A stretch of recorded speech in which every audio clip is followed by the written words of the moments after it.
O programa hoje está em Mariana. Para chegar aqui é muito fácil. Partindo de Belo Horizonte, pega a BR-040 sentido Rio de Janeiro. No Alphaville, vire à esquerda e vá para Ouro Preto. Antes dessa cidade, vire à direita e chegue até aqui. São cerca de 120 quilômetros de BH até Mariana, onde vamos mostrar as homenagens para os 100 anos de morte do poeta simbolista Alfonso de Guimarães. Tem também as comemorações dos 60 anos do pedido de elevação de Catedral à Basílica de Nossa Senhora da Assunção. Vamos falar ainda dos planos da cidade para o turismo, de história e a receita, gente, vai ser diferente de tudo que você já viu. Ela não existia e foi criada para satisfazer uma mulher grávida. Vocês vão adorar, porque aqui na Aviação Cipó todo mundo sabe, a gente fala de Minas com todo o carinho do mundo.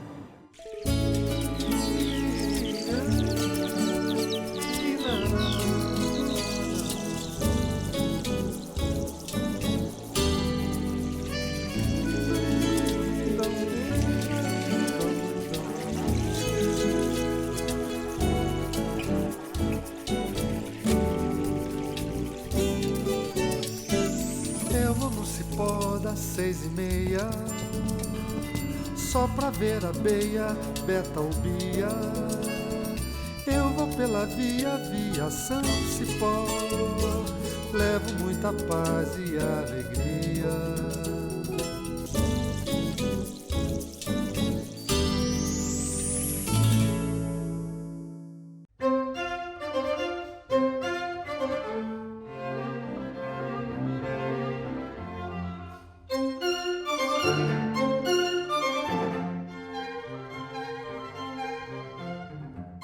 Nós vamos aprofundar hoje na história de Mariana. Quais foram os primeiros desbravadores que chegaram por aqui? Quem vai responder isso para a gente é a Margarete, historiadora e museóloga. Tudo bem? Tudo bem. Me conta, quem chegou primeiro aqui nessas terras? Foi a bandeira paulista vinda de Taubaté, sob a liderança de Salvador Furtado de Mendonça. E aí eles chegaram em busca do ouro, é claro, né? Em qual parte aqui da região? Eles chegaram no ponto mais alto, que é o Pico Itacolomi. De lá avistaram o vale, que Mariana se localiza hoje, e viram o rio. E desceram para ver se tinha ouro. E encontraram ouro em profusão. A notícia se espalhou, rapidamente o lugarejo encheu de forasteiros, de pessoas que queriam também explorar o ouro. E aí o nome, Nossa Senhora do Carmo, por quê?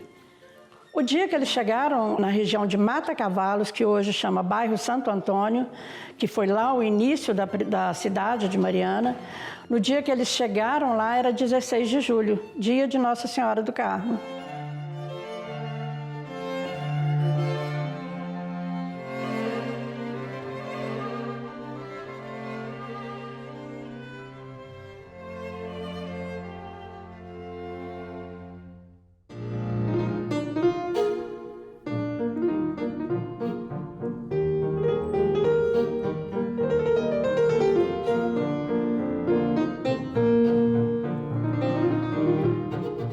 E é bom a gente entender que nessa época não tinha nenhuma estrutura aqui. Era só terra, rio e aventureiros. Aí espalhou-se essa notícia do ouro e começaram a vir muitas pessoas para cá até dar um conflito. O primeiro conflito que acontece aqui, né, nos primeiros anos do século XVIII, é a Guerra dos Emboabas. Porque os bandeirantes, né, as bandeiras, elas eram expedições oficiais, tudo que eles encontrassem, teoricamente, pertencia a Portugal, mas os bandeirantes eles começaram a se achar donos desse achado. E quando Portugal vem reivindicar esses achados, os bandeirantes batem o pé, eles não querem sair daqui e acontece esse enfrentamento. Então a Guerra dos Emboabas vai ser, resumidamente, um embate entre os bandeirantes paulistas, que foram os primeiros povoadores, e os emboabas, que eram os forasteiros, né, segundo os bandeirantes. E aí, a coroa portuguesa age com pulso forte. Quem que ganha essa guerra e o que a coroa portuguesa tem que fazer para organizar a região depois? Isso, aí com essa guerra, os bandeirantes paulistas, eles acabam perdendo, né? Eles são rendidos na maioria dos espaços, nos arraiais onde eles estavam fazendo trabalho de mineração. E, simultaneamente a isso, a coroa portuguesa também cria uma nova capitania. Isso. Aí o que vai acontecer? Em 1709, existia uma capitania que era a Capitania Reunida de Rio, Minas e São Paulo. Só que aí, entre 1709 e 1710, é criada a Capitania das Minas do Ouro e São Paulo. E aí, com essa criação da capitania, né, de São Paulo e das Minas do Ouro e também da vila, aí cria-se aqui toda uma estrutura administrativa. Isso, com a criação das vilas já começa essa estrutura administrativa mais organizada. Eles criam as casas de câmara e cadeia, então as leis, posturas, julgamentos, todos eram feitos na Câmara. Eles erguem na frente da Câmara um pelourinho, então passa-se a ter uma administração oficial. E aí o tempo vai passando, mas a insatisfação do povo aqui com a coroa portuguesa continua. Até que tem outra grande revolta em 1720 que muda um pouco a história também. Exatamente. Essa revolta que acontece em 1720, o governador já era um outro, já era o Dom Pedro de Almeida, mais conhecido como o Conde de Assumar. E com a criação dessas vilas, eu falei em 1711 surgiu a vila de Nossa Senhora do Carmo, e nesse mesmo ano surgem mais 3 vilas aqui em Minas Gerais, que é a vila de Nossa Senhora de Sabará-Sul e Vila Rica, que é a cidade de Ouro Preto. E a primeira vila que funciona como sede do governo foi a Vila do Carmo. Então esses primeiros governadores ficaram sediados aqui em Mariana, na Vila de Nossa Senhora do Carmo. Por isso, a ideia de que aqui foi a primeira capital de Minas. Exatamente. Mariana, ela foi a primeira capital de Minas, ela foi capital durante 9 anos. Ela foi capital de 1711 até exatamente o ano de 1720. E aí, esse exército ataca Vila Rica.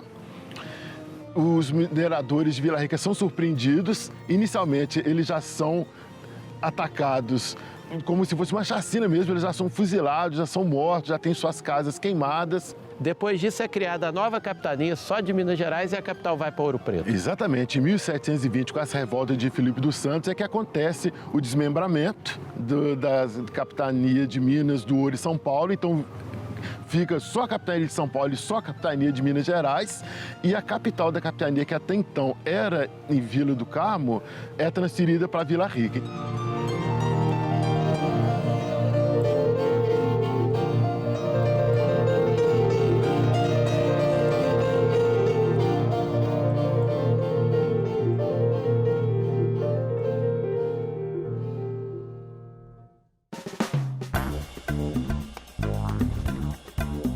Viação Cipó Cidadania. Oferecimento Sindeac, o sindicato que é a cara do trabalhador.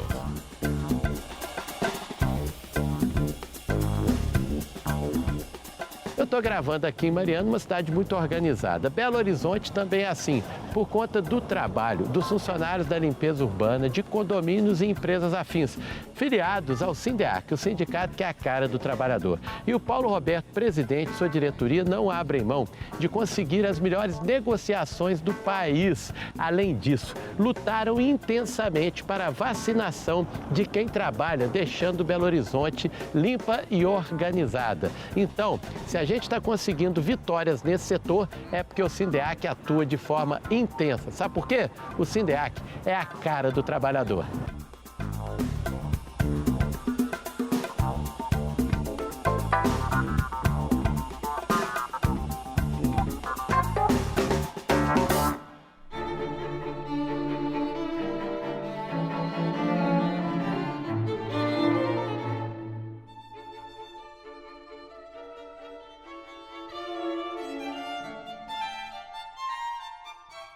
Depois disso, como que continua o crescimento da cidade? Como que ela vem aqui para cima? Eles escolheram onde hoje é a Praça da Sé, foi construída a primeira capelinha da Conceição. Começou rude, mas ela foi aumentando de tamanho, até que em 1745, Mariana foi alçada à condição de cidade, a primeira cidade, né? de Minas Gerais, que levou esse nome, e foi alçada à condição de cidade porque, para receber um bispado, o lugar tinha que ser cidade. Então, por isso que Mariana foi alçada à cidade de Mariana para poder receber esse bispado, 1745. E aí toda a estrutura aqui de cima também vem nessa época, a nova Casa de Câmara e Cadeia, a Igreja do Carmo e a Igreja de São Francisco. Em 1743, 2 anos antes de tornar a cidade, o governo português mandou para cá um arquiteto, um sargento arquiteto, que é Alpoim. Alpoim foi o construtor de Mariana. Então, ele fez o projeto das plantas. Você pode perceber que Mariana tem um traçado geométrico, as ruas, elas cortam entre si. Esse centro histórico, ele foi todinho planejado. E o Alpoim vem e desenha aqui a Casa de Câmara e Cadeia, que primeiro era o quartel dos Dragões da Inconfidência. A Igreja de São Francisco surge em 1777, em 84 surge a Igreja do Carmo. Começa, né, a construção dessas igrejas. Então, você imagina que nessa época aí, entre 1770 e 1790, a região era um canteiro de obras. Então, Margarete, muito obrigado, né, por essas explicações. E, Mariana, na sua opinião, continua firme, continua com toda essa pujança na história? Sim, a cada dia a gente descobre novas coisas, muita coisa ainda para descobrir, e Mariana está intrinsecamente ligada com a história do Brasil.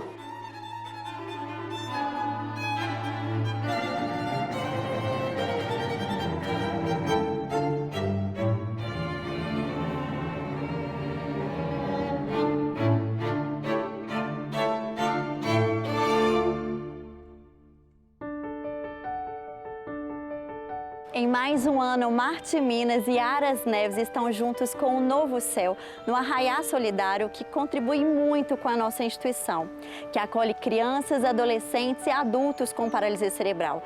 Nesse ano, a gente comemora 30 anos de fundação e o que a gente mais queria é estar junto com vocês nessa festança boa, cheia de alegria e solidariedade, como sempre foi. Mas devido à pandemia de Covid-19, nós não estaremos juntos presencialmente. A sua doação é o abraço que chega até nós.